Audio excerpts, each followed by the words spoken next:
नेहा के ससुर जी घर में फिसल कर गिर गए थे, जिससे उसके कमर की हड्डी टूट गई थी। नेहा और उसका पति पंकज अपनी नौकरी के सिलसिले में दूसरे शहर में रहते थे और पंकज की ट्रांसफ़र वाली जॉब थी, तो हर 3 साल पर उसका ट्रांसफ़र हो जाता था। इसलिए कहीं पर भी एक जगह टिक कर रहना संभव नहीं था। नेहा की नंद अमृता उसी शहर में रहती थी जहां उसका मायका था। नेहा की सासू माँ शांति देवी ने पंकज को फ़ोन किया और उसके पिताजी के गिरने की बात बताई। पंकज ने बोला, ठीक है माँ, मैं आता हूँ। पंकज ने अपनी बहन अमृता को फ़ोन किया और बोला कि पापा गिर गए हैं, तुम जरा जाकर पापा को देख लो और वहीं पर रुक जाओ, तब तक मैं आने की कोशिश करता हूँ। अमृता ने बोला, अच्छा ठीक है, मैं देखती हूँ। और उसने माँ को फ़ोन लगाया। माँ ने बोला, हाँ पापा गिर गए हैं, शायद कमर की हड्डी टूट गई है। मैं अकेले यहाँ क्या करूँ, कुछ समझ में नहीं आ रहा है। पंकज आने वाला है पर आने में वक्त तो लगेगा ही। अमृता ने बोला, मम्मी फिर मैं भी वहाँ आकर क्या करूँगी, वैसे भी यह छोटा शहर है, यहाँ पर तो इलाज करना संभव नहीं है। अब जो हो गया वह हो गया, भैया का आने का इंतज़ार करो। यहाँ पर अच्छे डॉक्टर तो हैं नहीं, भैया को आने दो, वह पापा को लेकर चले जाएंगे, अच्छे से इलाज भी हो जाएगा। वैसे भी बच्चों के एग्ज़ाम चल रहे हैं, मेरा आना संभव नहीं हो पाएगा। माँ ने भी बोला, हाँ बेटा ठीक है, तू बच्चों के एग्ज़ाम पर ध्यान दे, हम तो वैसे भी बूढ़े हो चुके हैं, बच्चों की पढ़ाई डिस्टर्ब नहीं होनी चाहिए। अब 1-2 दिन तो इसी परेशानी में काटने ही पड़ेंगे, फिर पंकज आएगा तो वह कुछ इंतज़ाम कर ही लेगा। अमृता ने फ़ोन रखने से पहले अच्छे से आग में घी भी डाल दिया, जैसा कि वह हमेशा करती थी। उसने बोला, सिर्फ पंकज क्यों आएगा, नेहा क्यों नहीं आएगी, उसकी जिम्मेदारी है, बहू है वह आपकी। देख लो, यही होते हैं बेटा बहू, अपनी जिम्मेदारियों से बस भागना है। और अच्छे से बेटे बहू के खिलाफ माँ के मन में जहर भर दिया। लेकिन माँ खुद ही परेशान थी, क्योंकि उनके पति की अच्छी खासी चोट लगी हुई थी, इसलिए उन्होंने ज़्यादा ध्यान नहीं दिया। अमृता को उसके पिताजी अच्छे से जानते थे और वह हमेशा शांति देवी को समझाते थे कि बेटी की बातों में आकर बेटे से कभी मत बिगाड़ना। पता नहीं अमृता ऐसा क्यों करती है, उसकी परवरिश में कहाँ हमसे कमी रह गई।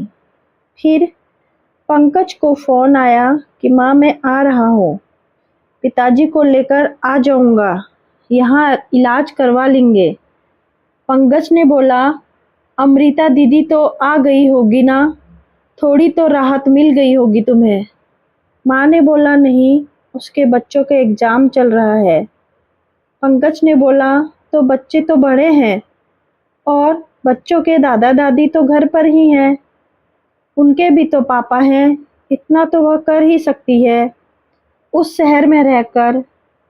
पर बेटी ने पहले ही बेटे बहू के खिलाफ जहर भर रखा था, ऊपर से बेटे ने जब बोल दिया कि तुम्हारी बेटी उस शहर में होकर आ नहीं पाई, तो माँ को गुस्सा आ गया, क्योंकि कुछ भी हो, माँ के लिए बेटी हमेशा अपनी ही रहती है और उसकी गलतियाँ कभी भी नहीं दिखती। माँ ने बोल दिया, अच्छा, बेटी की तो बहुत बुराई कर दी, जबकि उसके बच्चों का एग्ज़ाम चल रहा है। तेरी बीबी नेहा क्या कर रही है जो तू अकेले आ रहा है। पंकज को माँ से ऐसे जवाब की उम्मीद नहीं थी। उसने बोला, क्या माँ, कैसी बातें कर रही हो, मैं एरोप्लेन से आ रहा हूँ, एरोप्लेन में तुरंत का टिकट लेने पर कितने पैसे लगते हैं तुम्हें पता है ना, तो मैं फालतू में नेहा और बच्चों को लेकर क्यों आऊँ। 2 टिकट के और पैसे लगाऊं। उसके बाद तुम्हें और पापा को लेकर वापस एरोप्लेन से ही आना है और साथ में नेहा और बच्चा भी होगा। तो मतलब 5 लोगों का टिकट। कुछ समझ में आता है आपको? फालतू में नेहा को लेकर आने का क्या मतलब जब वापस यहीं पर आना है। पंकज की माँ के पास कोई जवाब नहीं था, इसलिए वह चुप हो गई। खैर, पंकज सब समझ चुका था कि अमृता ने कोई मदद तो नहीं की, पर हमेशा की तरह आग में घी पूरा डाल दिया है। और यह कोई नई बात तो थी नहीं। जब से पंकज की शादी हुई है, पता नहीं क्यों हर वक्त अमृता नेहा के खिलाफ माँ के कान भरती रहती है।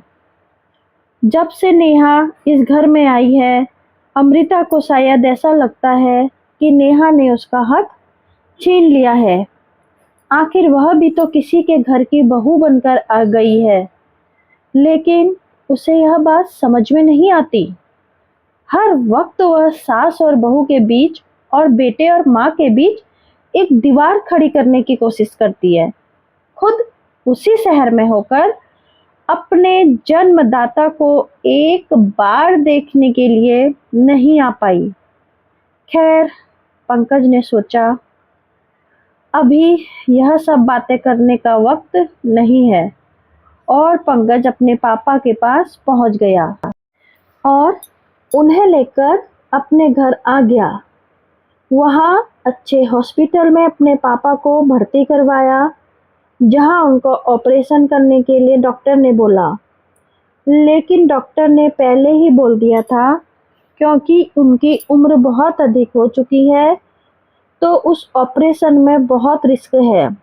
हो सकता है उनकी जान भी जा सकती है। लेकिन कोई और चारा नहीं था, इसलिए उन लोगों को ऑपरेशन करवाना ही पड़ा। जैसा कि डॉक्टर ने बोला था, पंकज के पिताजी की जान नहीं बच पाई। अब कोई क्या कर सकता था? जितनी कोशिश हो सकती थी सबने की, पर होने को जो मंजूर था वही हुआ। और फिर सब लोग वापस गांव आ गए। सारी क्रिया समाप्त हो जाने के बाद सारे रिश्तेदार धीरे धीरे अपने घर चले गए। अब घर में बस अमृता, पंकज और नेहा थे। पंकज ने माँ को बोला, माँ, अब जो होना था वह तो हो गया। अब आप अकेले यहाँ रहकर क्या करोगी? हमारे साथ चलिए, हम साथ में ही रहेंगे। यहाँ के घर पर या तो ताला लगा दीजिए या तो किराए पर दे दीजिए। पंकज की माँ को भी यही ठीक लगा, लेकिन अमृता का दिमाग तो कहीं और ही था। उसने बोला, लेकिन माँ, तुम्हारे सारे जेवर, सारे एफडी, यह सब कुछ तुम कहाँ लेकर जाओगी? भाई की तो ट्रांसफर वाली जॉब है। एक काम करो, वह सब कुछ मेरे घर में रख दो। कम से कम सुरक्षित तो रहेंगे, क्योंकि मैं तो यहीं पर रहूंगी, तो उन्हें हिफाजत से रख लूंगी। नहीं तो तुम भाई के घर ले जाकर अगर चली जाओगी और एक जगह से दूसरी जगह घूमती रहोगी, तो तुम्हारा कभी भी नुकसान हो जाएगा। ऐसा करो, तुम्हारे पास जितनी एफडी, जेवर और घर के कागजात हैं, और जो 1-2 जगह तुम लोगों ने जमीन खरीदी है, उन सब कागजात को मेरे घर पर रखवा दो। नेहा और पंकज को बहुत अच्छे से समझ में आ रहा था कि अमृता के दिमाग की सोच चल रहा है। लेकिन अमृता माँ की लाडली बेटी थी, और माँ अपनी बेटी के बारे में कभी भी गलत तो सोच ही नहीं सकती थी। पंकज और नेहा को बहुत अच्छे से पता था कि वह कुछ भी बोलेंगे तो माँ उन्हें गलत ही समझेगी, इसलिए उन्होंने कुछ नहीं बोला। माँ ने बोला, अमृता बिल्कुल ठीक कह रही है। एक काम करती हूँ, मैं सब कुछ अमृता के घर में रख देता हूँ। लेकिन फिर सोचकर पंकज ने बोला, माँ, जब बैंक लॉकर की फैसिलिटी देता है तो फिर किसी के ऊपर जिम्मेदारी क्यों डालनी? अगर कल को कुछ 19-20 हो जाएगा तो अमृता को भी खुद में बहुत खराब लगेगा। एक काम करो, मैं बैंक में लॉकर का इंतजाम करता हूँ, अपना सारा कुछ लॉकर में रख दो। सब कुछ बैंक में सुरक्षित भी रहेगा और कोई टेंशन भी नहीं रहेगी। आखिर मेरी तो ट्रांसफ़र की जॉब है, जो थोड़ी बहुत सेविंग और जेवर नेहा के पास है, वह भी तो सब कुछ बैंक में लॉकर में ही रखती है, तो शिफ्ट करने में हमें कोई प्रॉब्लम नहीं होती। पंकज इतनी चतुराई से उसकी होशियारी निकाल देगा, यह अमृता ने सोचा भी नहीं था। माँ ने बोला, हाँ पंकज, तुम बिल्कुल ठीक कह रहे हो। तुम बैंक में लॉकर का इंतजाम करवाओ, मैं सब कुछ लॉकर में रखवा देती हूँ, ताकि किसी की कोई जिम्मेदारी ना रहे। और मेरी पेंशन तो आएगी आएगी ही, जो मेरे खर्चे के लिए काफ़ी है। पंकज ने बोला, हाँ मम्मी, आप किसी के ऊपर निर्भर तो है ही नहीं, आपकी तो पेंशन आनी ही है, इसलिए आप तो आराम से हमारे साथ रह सकती हैं, बिना यह सोचे कि हम आपका ख्याल रखेंगे या नहीं। खैर, इतनी गारंटी तो मैं आपको देता हूँ कि आपको अपने पेंशन से अपना खर्चा चलाने की ज़रूरत नहीं पड़ेगी। लेकिन फिर भी आपकी आत्मसंतुष्टि के लिए यह बात मैंने बोली। अमृता को समझ में आ गया था कि इतनी आसानी से माँ को पंकज के सामने वह बरगला नहीं सकती है।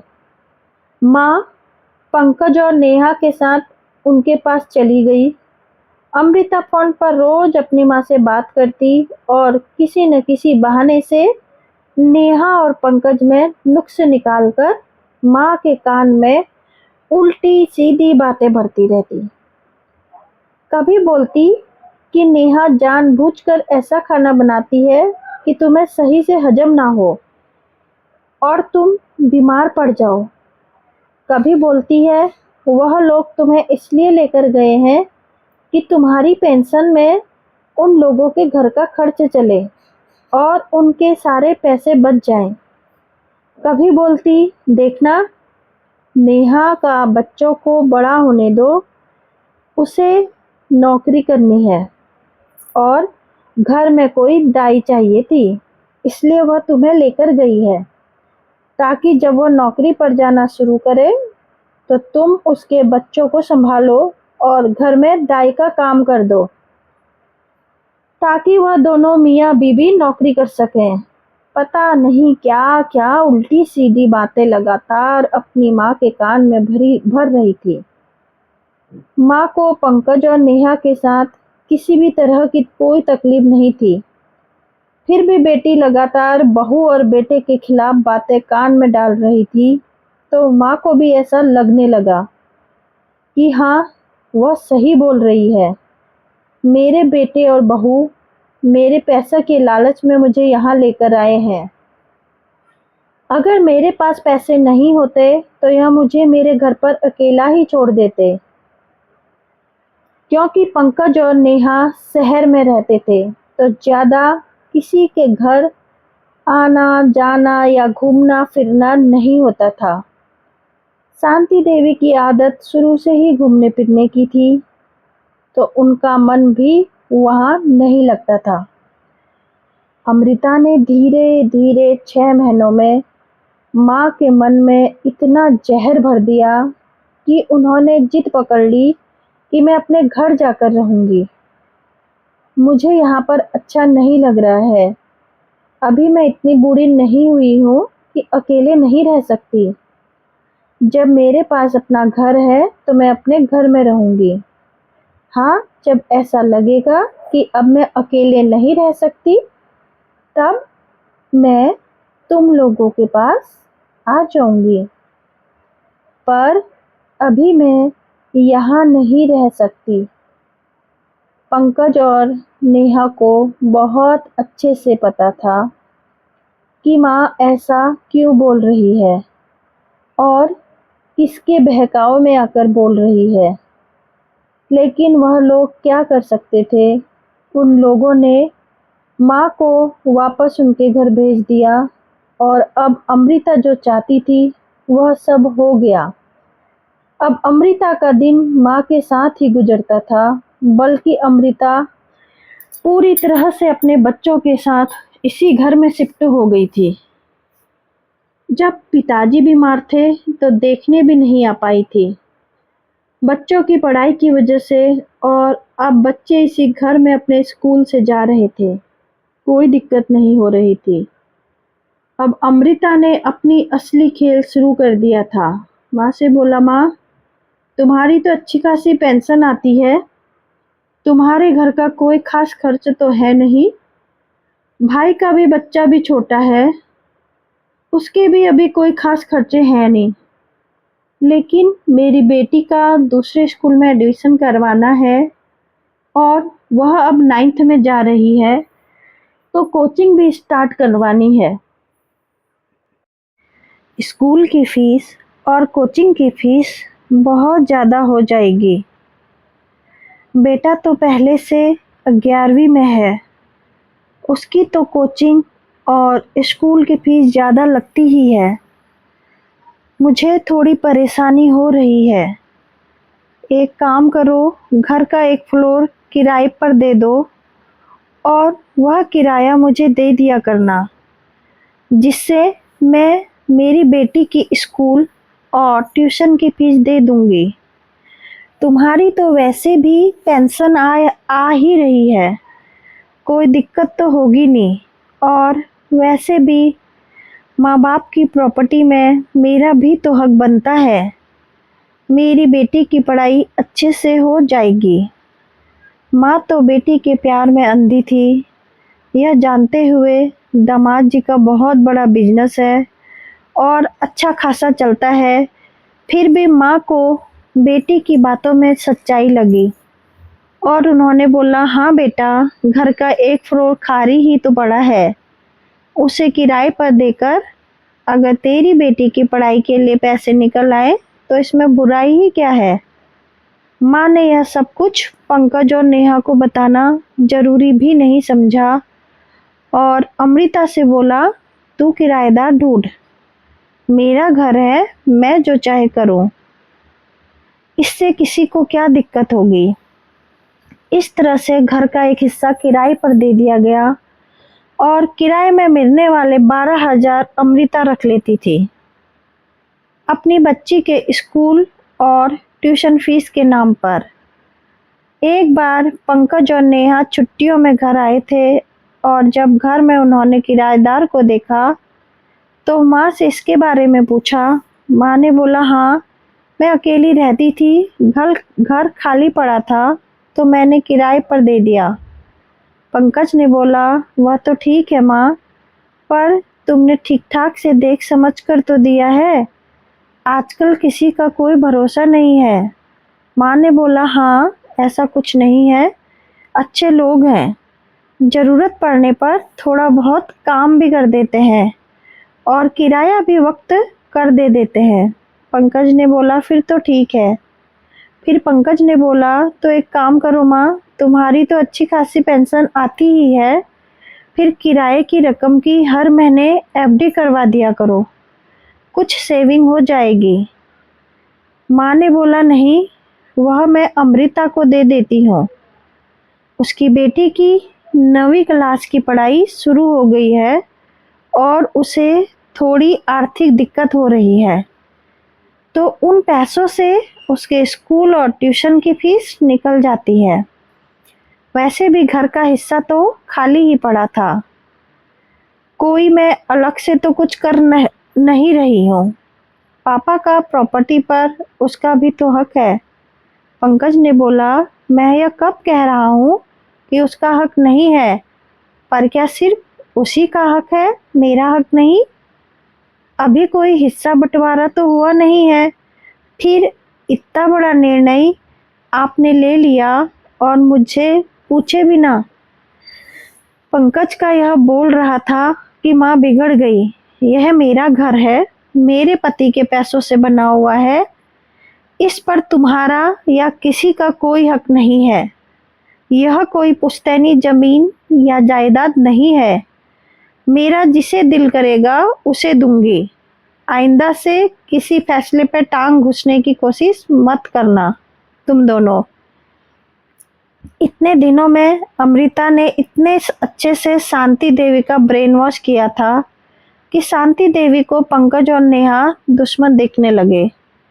अमृता ने कूट कूट कर उनके मन में यह बात भर दी थी कि हो सकता है पंकज और नेहा ने जानबूझकर पापा का इलाज किसी छोटे मोटे अस्पताल में करवाया होगा, इसलिए पापा बच नहीं पाए। क्या पता बड़े अस्पताल में करवाते तो अच्छे डॉक्टर से दिखाते तो कुछ ऐसा नहीं होता। लेकिन अपने पैसे बचाने के चक्कर में पंकज और नेहा ने ऐसा किया और शांति देवी अमृता की इस बात पे आ गई थी, इसलिए वह अपने बेटे बहू से चिढ़ने भी लगी थी। पंकज ने सब शांति देवी के मुख से ऐसी बात सुनी तो उसने सोच लिया था अब वह मगर किसी मामले में कुछ नहीं बोलेगा। उन्हें जो करना है करे। वैसे भी उनके लिए उनकी बेटी ही सब कुछ है, जो कि इस शहर में रहकर जरूरत पड़ने पर माँ बाप के काम नहीं आ सकती थी। अभी बहुत बड़ी अपनी बन पड़ी है। पंकज और नेहा, यहाँ तक कि पंकज के पिताजी भी अमृता को बहुत अच्छे से जानते थे कि वह और उसका पति कितने शातिर किस्म के इंसान हैं और अपनी शातिरता में वह कुछ भी कर सकते हैं। लेकिन शांति देवी आज तक इस बात को समझ नहीं पाई थी। उनके लिए तो उनकी लाडली बेटी अमृता उनकी जान थी और अपने शातिर दामाद को भी वो अपना बेटा समझती थी। कभी उसकी शातिरता उन्हें दिखाई ही नहीं देती थी। नेहा ऐसे तो कुछ नहीं बोलती थी, लेकिन कभी कभी शांति देवी की बातों से उसे भी बहुत जोर का गुस्सा आता था, क्योंकि जब से वे शादी कर होकर आई थी, बात बात में कई बार शांति देवी और अमृता ने उसे कई तरह से ताने मारे थे। खैर, अभी कुछ दिन के लिए नेहा और अमृता पंकज घर पर थे और एक दिन रात में अमृता भी जब वहीं पर रुकी हुई थी तो पंकज का बेटा दूध पीने के लिए रो रहा था।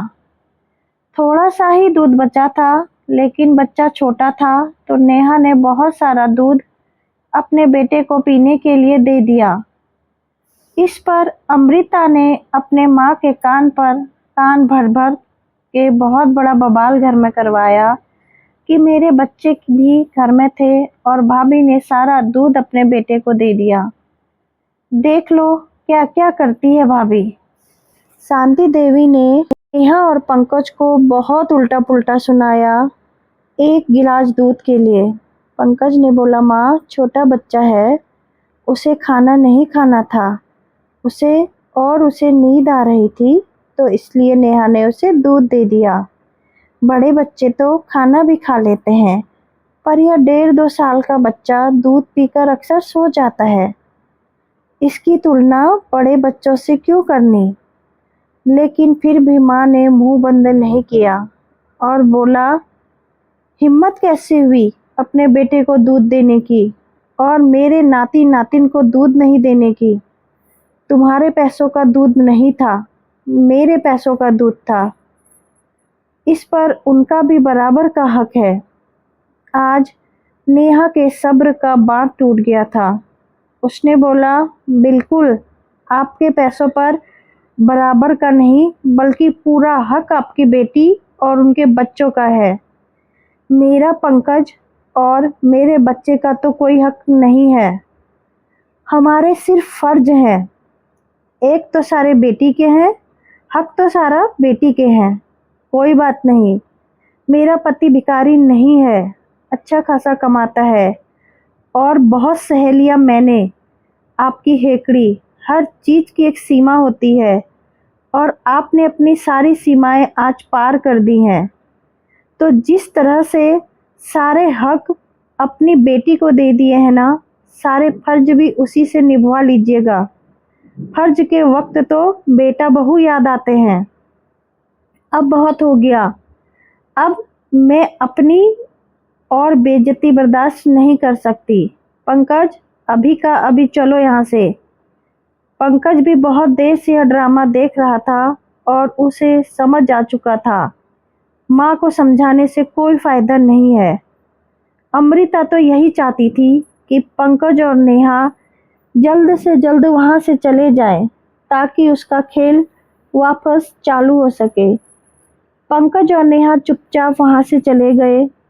शांति देवी के मन में तो यह बात घर कर चुकी थी कि पंकज और नेहा सिर्फ और सिर्फ उनके पैसे के लिए उनके करीब आते हैं, इसलिए उनके जाने का उन्हें जरा भी दुख नहीं हुआ। लेकिन शांति देवी को यह नहीं दिख रहा था कि अमृता उनके साथ क्या खेल कर रही है। उन्हें उनके बहू बेटे के खिलाफ भड़का भड़का कर अपना उल्लू सीधा कर रही है। खैर, दिन ऐसे ही गुजर रहे थे। फिर अमृता के बेटे का जन्मदिन आया और बेटे ने नानी से डिमांड रखी कि मैं साइकिल में बहुत स्कूल जा चुका हूँ, अब मुझे एक स्कूटी चाहिए। मम्मी तो दिलवा नहीं रही है, बोल रही है पैसे नहीं है, आप तो दिलवा दो। नानी ने बोला, हाँ बेटा बिल्कुल, मेरे नाती को स्कूटी चाहिए तो नानी क्यों नहीं दिलवाएगी। फिर तुरंत 1,20,000 की स्कूटी अमृता के बेटे के लिए नानी की तरफ से आ गई। तो अमृता की बेटी ने भी अपनी फरमाइश रख दी और बोली, और अगले महीने मेरा भी बर्थडे है नानी, मुझे भी चाहिए एक अच्छा सा गिफ्ट। नानी ने बोला, हाँ हाँ बेटा बोलो, तुम्हें क्या चाहिए। तो अमृता की बेटी ने बोला, नानी मुझे तो लेटेस्ट वाला आईफोन चाहिए, इसकी तो मुझे चलानी नहीं आती और ना ही मुझे कोई इंटरेस्ट है, पर मेरे सारे फ्रेंड्स के पास अच्छे अच्छे फ़ोन हैं तो मुझे सबसे महंगा आईफोन चाहिए। फ़ोन लेकर क्या करोगी, सारी पढ़ाई बर्बाद हो जाएगी। लेकिन अमृता को लगा कि फिर उसकी बेटी कुछ सस्ते में ना निपट जाए, तो उसने बोला, अरे माँ दे दो ना उसे आईफोन, मैं कंट्रोल में रखूँगी, ज़रूरत पड़ने पर ही उसे दूँगी। इस तरह अगले महीने नानी ने खुशी खुशी पेंशन से नातनी के लिए भी आईफोन दे दिया, जिससे अच्छी खासी रकम नानी माँ की निकल गई। लेकिन वह खुश थी। उनके नाती और नातिन को उन्होंने इतना अच्छा उनका मनपसंद तोहफा दिया है, लेकिन उनके अकाउंट में से लगभग 3.5 लाख रुपए निकल चुके थे और यह उनकी पेंशन के जमा हुए रुपए थे जो उनके खर्चे के बाद बचते थे, क्योंकि बाकी सब तो उन्होंने लॉकर में रखा हुआ था और घर का किराया तो अमृता ही ले लेती थी। अमृता ने अब अलग तरह से दिमाग लगाना शुरू किया, क्योंकि इस तरह से तो ज़्यादा कुछ निकाल पाना आसान नहीं होगा। अब कुछ भाई ने चालाकी में ला कर रखवा दिया है और पेंशन से माँ के खर्चे के बाद जो बचता है वह लगभग मैं सारा निकलवा ही लेती हूँ। किराया मैं ले ही लेती हूँ, लेकिन यह छोटी मोटी रकम से कुछ नहीं होने वाला। मम्मी के पास अच्छी खासी सेविंग, प्रॉपर्टी और जेवर है और उसे निकलवाना इतना आसान नहीं है, कुछ दिमाग तो चलाना ही पड़ेगा। इसके कुछ दिन बाद अमृता की मैरिज एनिवर्सरी थी। अमृता ने पहले ही अपनी माँ शांति देवी को बरगलाना शुरू कर दिया, माँ इस बार मेरी मैरिज एनिवर्सरी मनाऊंगी, मेरी जेठानी हमेशा मनाती है और नए नए जेवर पहनती है, मैं उसकी तरह नहीं कर पाती हूँ, इसलिए वह हमेशा मेरे ऊपर हावी रहती है। इस बार मैं भी उसे दिखाऊंगी कि मैं भी उससे कम नहीं हूँ। माँ ने बोला, हाँ हाँ बेटा बिल्कुल, अपनी एनिवर्सरी मना, तू किसी से कम क्यों रहेगी? अमृता ने बोला, हाँ माँ, लेकिन मेरी जेठानी को अपने जेवरों का बहुत घमंड है। अब मेरे पास इतने भारी तो है नहीं जेवर। माँ, तुम अपने भारी वाले कान के झुमके झुमके मुझे दे दो। वह तो इतने बड़े और भारी हैं कि मेरी जेठानी देखते ही छलबुल जाएगी। वैसे भी तुम्हारे जेवरों पर मेरा भी तो हक बनता है। वह झुमके एनिवर्सरी पर पहनकर अपनी जेठानी को जलाऊंगी। वैसे भी अब तुम इतने भारी जेवर तो पहनने वाली हो नहीं। माँ ने बोला, हाँ बेटा, बिल्कुल। मेरी बेटी किसी से कम थोड़ी ना है, तू घबरा मत। तेरी एनिवर्सरी से पहले मैं लॉकर से वह झुमके निकाल कर तुझे दे दूंगी। दिखा देना अपनी जेठानी को कि तू किसी से कम नहीं। इस तरह से एक काफी भारी झुमके अमृता ने अपनी माँ से हड़प लिए, जिनकी कीमत लाखों में थी। अमृता ने दिमाग लगा लिया था कि इसी तरह से वह धीरे धीरे माँ से सब कुछ निकलवा लेगी। उधर पंकज और नेहा को बहुत अच्छे से पता था कि अमृता उधर क्या खेल खेल रही है, जिसमें उसका पति उसका बराबर साथ दे रहा है। उसने परमानेंटली अपनी बीबी बच्चों को उनके मायके में शिफ्ट करवा दिया है, ताकि अमृता का खेल अच्छे से चल सके। कितने नीचे हो सकता है कोई पैसों के लिए, यह अमृता और उसके पति ने दिखा दिया था। लेकिन हर बुराई का अंत तो आता ही आता है, तो आप इस बुराई का अंत भी आने का वक्त आ चुका था। एक दिन रात में एकाएक शांति देवी के पेट में भयानक दर्द होना शुरू हो गया। दर्द इतना तेज था कि शांति देवी चिल्ला रही थी। अमृता को समझ में नहीं आया वह क्या करे। वह उन्हें पास के एक डॉक्टर के पास लेकर चली गई। शांति देवी तो खुद ही बेहाल थी, इसलिए वह कोई पैसे लेकर नहीं गई। अमृता को पता था पेमेंट उसी को करनी पड़ेगी, इसलिए वह एक झोला छाप डॉक्टर के पास लेकर गई थी और उसने गैस होने के बाद कहकर गैस की दवाई देकर अपनी फीस ले ली।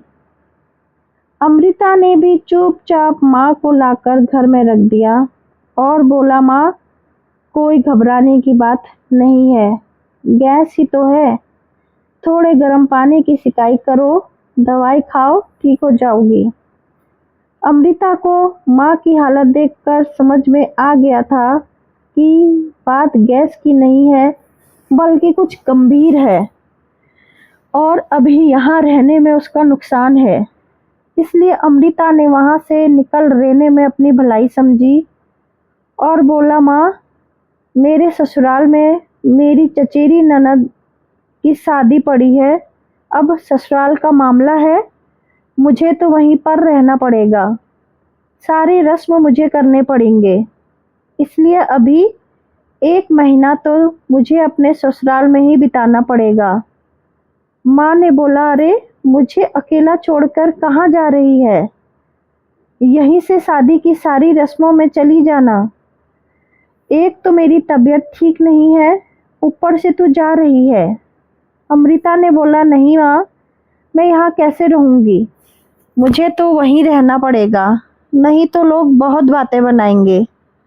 वैसे भी यह तो बेटे बहू की जिम्मेदारी है, तुम अपनी बहू को बुला लो, उनका फर्ज बनता है तुम्हारा इलाज करवाने का। अब मैं अकेले यहाँ क्या करूँगी? मैं तो वैसे भी बेटी हूँ, बेटे का फर्ज है माँ बाप का इलाज करवाना।